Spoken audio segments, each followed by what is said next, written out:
ఈరోజు ఎంతో టేస్టీగా ఉండే ఎమ్మీని పిజ్జాని రెడీ చేసి చూపించబోతున్నానండి నేను.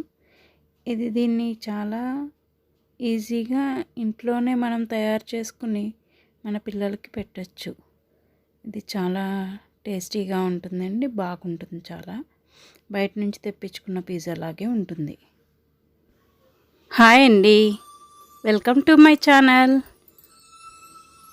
It's my world Telugu. నేను మీ శైలజ. పిజ్జా కోసం కావాల్సినవి మనకి గోధుమ పిండి 2 కప్పులకి 1 కప్పు పెరుగు కావాలండి. చిల్లీ ఫ్లేక్స్ కావాలి, బేకింగ్ సోడా, వంట సోడా, సాస్ అండి, ఇది పిజ్జా సాస్. ఇది ఆరిగానో అని వామ్ ఆకుల పొడి, ఎండు పొడి దొరుకుతుంది. ఇది చీజ్, టమాటా, క్యాప్సికమ్, ఉల్లిపాయ, పచ్చిమిరపకాయ. దీన్ని ముందుగా కూరగాయలన్నీ కూడా మంచిగా వాష్ చేసేసుకుని పక్కన పెట్టుకోవాలండి. ఇప్పుడు ఒక గిన్నె కడుక్కొని ఆ గిన్నెలోకి 2 కప్పుల గోధుమ పిండి అండి. అది పెరుగు ఏ కప్పుతో తీసుకున్నానో ఆ కప్పుతో 2 కప్పులు గోధుమ పిండి. అది 2 కప్పులు గోధుమ పిండికి 1 కప్పు పెరుగు సరిపోతుందండి. కొద్దిగా సాల్ట్ వేసుకుని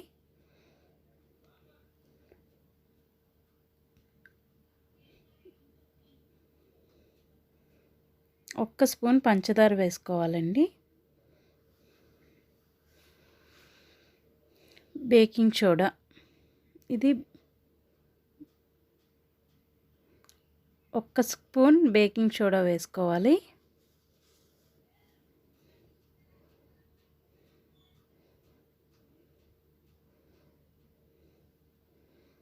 అదే స్పూన్తో 1/2 స్పూన్ వంట సోడా వేసుకోవాలండి. పిండిని మొత్తం ఉప్పు, పంచదార, బేకింగ్ సోడా, వంట సోడా వేసాం కదా, అది మంచిగా ఒకసారి కలుపుకుని ఇప్పుడు ఆ కప్పు పెరుగు వేసేసుకోవాలండి. ఇంకా కొంచెం వాటర్ అవసరమైతే వాటర్ కూడా యాడ్ చేసుకుని, పూరీ పిండి కాదు, చపాతీ పిండి కాదండి, ఇది ఇంకా స్మూత్గా కలుపుకోవాలి. మంచిగా 1 కప్పు గిన్నెలో నీళ్ళు పక్కన పెట్టుకుని కొంచెం కొంచెంగా యాడ్ చేసుకుంటూ కలుపుకోండి. ఒకసారి వాటర్ పోసేస్తే అది పిండి పలచగా అయిపోతుంది. అందుకోసమని కొద్దిగా యాడ్ చేసుకుంటూ బాగా కలుపుకోవాలండి పిండిని మంచిగా.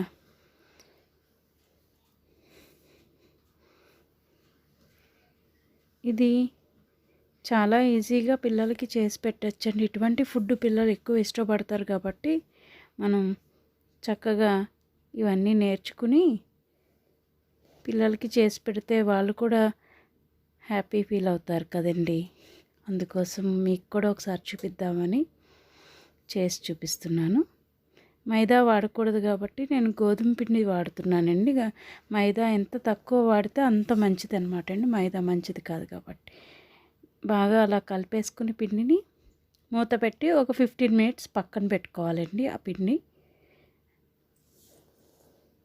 ఈలోపు మనం ఒక గిన్నె తీసుకుని దాన్ని ప్రీహీట్ చేసుకోవడానికని స్టవ్ పైన పెట్టుకోవాలండి.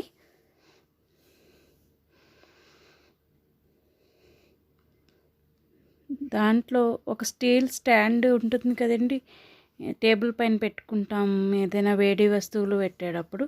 అలాంటి స్టీల్ది ఒక స్టాండ్ చూసుకోవాలి. అందులో కొంచెం సాల్ట్ వేస్తున్నానండి. ఇసుక ఉంటే ఇసుక వేసుకోవచ్చు. నేను సాల్ట్ వేసుకుంటున్నాను అనమాట. నేను ఇది కొంచెం కలర్ మారింది అంటే నేను అస్తమానం చేస్తూ ఉంటాను, అందుకోసమని అది కలర్ మారింది. అటువంటి స్టాండ్ ఒకటి అందులో పెట్టుకుని కొంచెం ప్రీహీట్ చేసుకోవాలన్నమాట అండి. ఒక 5 మినిట్స్ పాటు మీడియం ఫ్లేమ్లో పెట్టుకుని ప్రీహీట్ చేసుకుని తర్వాత సిమ్లో పెట్టుకోవాలండి.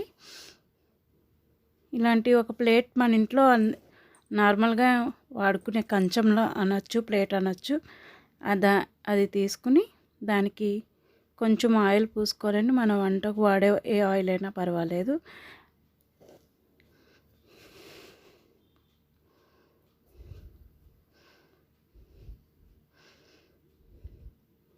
పిండి చూసారా ఎంత ఫ్లఫీగా పొంగిందో. ఒకసారి దాన్ని మంచిగా ఒకసారి కలుపుకొని మనకి ఆ 2 కప్పుల పిండికి 2 పిజ్జాలు అవుతాయండి. అదే మనం బయట తెప్పిస్తే 170, 200 దాదాపు తీసుకుంటారు, కానీ మనకు కడుపు నిండదండి. పిల్లలకి తిన్నామన్న తృప్తి కూడా ఉండదు. అదే మనం ఇంట్లో చేసి పెడితే 2 పిజ్జాలు అవుతాయి, 1కి 2 వాళ్ళకి నచ్చినంత తింటారు. దాన్ని ఈవెన్గా మంచిగా స్ప్రెడ్ చేసేసుకుని చేత్తో చుట్టూతా అలాగ ఒకసారి కింద నొక్కాలండి. చుట్టూతాని కొంచెం, అంటే మనం వేసిన కూరగాయలు సాస్ అవన్నీ ఏమి పొంగిపోకుండా ఉండటం కోసం 2 స్పూన్ల పిజ్జా సాస్ తీసుకుని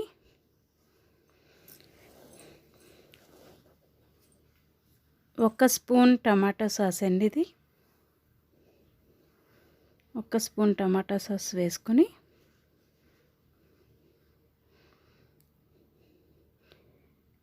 పిండిలో ఉప్పు సరిపోకపోతే ఈ టైంలో మనం యాడ్ చేసుకోవచ్చండి. నాకు పిండిలో కొంచెం ఉప్పు తక్కువ ఉంది, అందుకోసం నేను ఇప్పుడు యాడ్ చేస్తున్నాను. మామూలుగా అయితే బయట పిజ్జాలో కారం యాడ్ చేయరు, కొంచెం స్పైసీగా కావాలంటారని మా పిల్లలు, కొంచెం నేను కారం యాడ్ చేస్తున్నా. అవి మొత్తం మంచిగా కలిపేసుకుని చక్కగా పిజ్జా బేస్ మీద స్ప్రెడ్ చేసుకోవాలన్నమాట. చక్కగా ఈవెన్గా స్ప్రెడ్ చేసుకుని మంచిగా, ఇది మంచి టేస్ట్ ఉంటుందండి. బయట పిజ్జా లాగే అనిపిస్తుంది, కాకపోతే మనం హెల్తీగా చేసుకుంటున్నాం అంతే. ఈస్ట్ వేస్తారండి బయట బేకరీలో వాటిల్లోని పిజ్జాలో, మనం అది వాడట్లేదు. ఇలాగా కట్ చేసుకున్న వెజిటేబుల్స్ని చక్కగా ఈవెన్గా డెకరేట్ చేసుకుంటాము, స్ప్రెడ్ చేసుకుంటాం, మన ఇష్టం. ముక్కలు ఏ రకంగా మనకి ఇష్టమైన ఏ విధంగా నచ్చితే ఆ రకంగా మనం కట్ చేసుకోవచ్చండి. ముక్కల్ని చిన్న చిన్నగా కట్ చేసుకోవచ్చు, పెద్ద పెద్దగా కట్ చేసుకోవచ్చు. ఎలా కట్ చేసుకున్నా కానీ మనకు అవి మంచిగా బేక్ అయిపోతాయి అన్నమాట అండి. మన దగ్గర ఓవెన్ లేదండి, మన దగ్గర గిన్నె పెట్టుకుని మనం ఇప్పుడు అందులో బేక్ చేసుకుంటాం అనమాట అండి. మనం ప్రీహీట్ కోసం ఆల్రెడీ గిన్నెని గ్యాస్ స్టవ్ పైన పెట్టుకుని ఉంచాం కదండి, దాంట్లోనే ఇప్పుడు ఇదంతా రెడీ చేసుకున్నది తీసుకెళ్ళి ఆ గిన్నెలో పెడతామండి. చక్కగా అలాగా ఆనియన్ ముక్కలు, టమాటో ముక్కలు, క్యాప్సికమ్ ముక్కలు అన్నిటినీ మనకు నచ్చినట్టుగా మన ఇష్టం వచ్చినట్టు చక్కగా స్ప్రెడ్ చేసుకోవచ్చు. ఇది పన్నీర్ అండి, ఇది ఆప్షనల్ అండి, మీకు ఇష్టమైతే వేసుకోవచ్చు, లేకపోతే లేదు.